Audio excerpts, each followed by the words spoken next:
Dzień dobry, assalamu alaikum, ciao, konnichiwa, good morning, guten morgen, bonjour, good morning, good morning, good morning. It's Ken at 10 on Freedom Day. Sounds very special, doesn't it? Do you want to know what it means? Do you know what it means? You probably do. It's been enough in the press about it. But here we are, Monday, the 19th of July, 2021. And here are the changes from today. No limits on how many people can meet. 1 meter plus guidance removed, except in hospitals and places such as that. Face coverings no longer required, although the government expects and recommends them in crowded spaces. Events and gatherings, nightclubs can reopen, pubs and restaurants no longer table service only. No limits on guests at weddings and funerals, no limits on people attending concerts, theatres and sporting events, no restrictions on communal worship. And travel-wise, guidance against travel to amber list countries, and under 18s and fully vaccinated adults will not have to self-isolate after visiting amber countries. That's your national news this morning on what the changes mean today, Freedom Day. What do you think about it? Well, as far as I want to come on now to what it means to us as an agency. So to us as an agency, we want to make sure that our staff are protected and our clients are protected as much as we possibly can. And we believe that the way to do that is actually to continue with the same practices as before. So if you come to our offices, you will find the front door shut.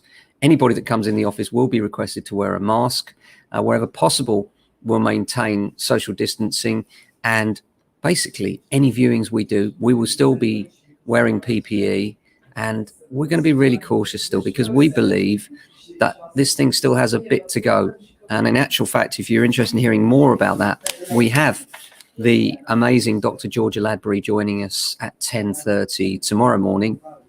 And we're going to chat through what it means and what's going on with the vaccine rollout and really what's going to happen go forwards. And she's always an interesting chat because obviously she looks at numbers in ways that most of us couldn't and therefore has a different kind of perspective. So it'd be really interesting to see what she's got to say about it. That's tomorrow live at 10:30 right on this channel. So don't miss that. Myself and Dr. Georgia Ladbury talking about the pandemic.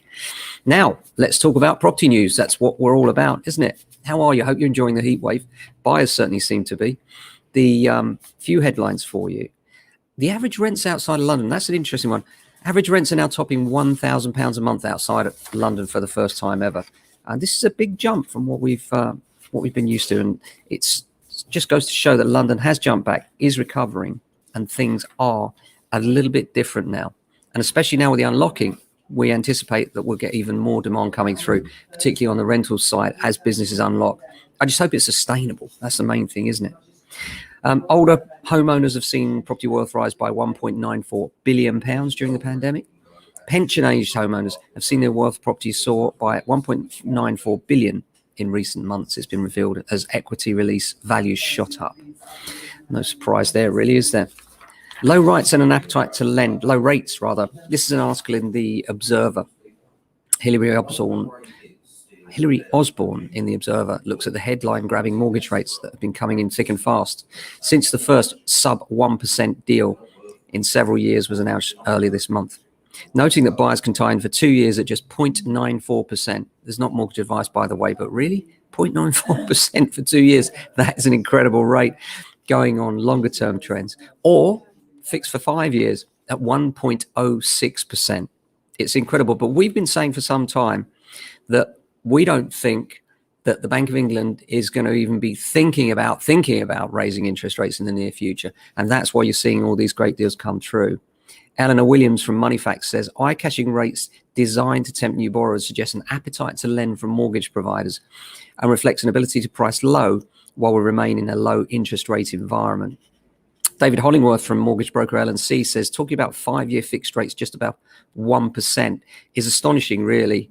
He goes on to suggest that buyers should look at fees and charges, advising them not to be swayed by a temptingly low initial rate. Consider the overall cost, because often there are other costs as well with mortgages, such as arrangement fees and the like.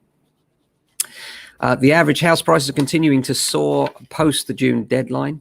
And what we're finding at the moment is that choice is much more limited. And that's basically what they're saying in the Times today.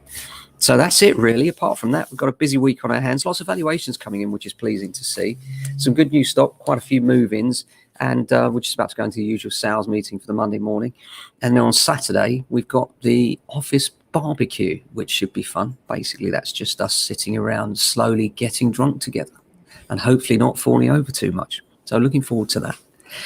So hope you have a fantastic week. Enjoy the sunshine, the heat wave, which will probably end on Saturday. Usually does because company barbecues then. So, but have a fantastic day. We'll be back same time tomorrow with another edition. And then after that, of course, we have the pandemic special with Georgia Ladbury. See you then. Stay safe, keep well, look after your family and friends.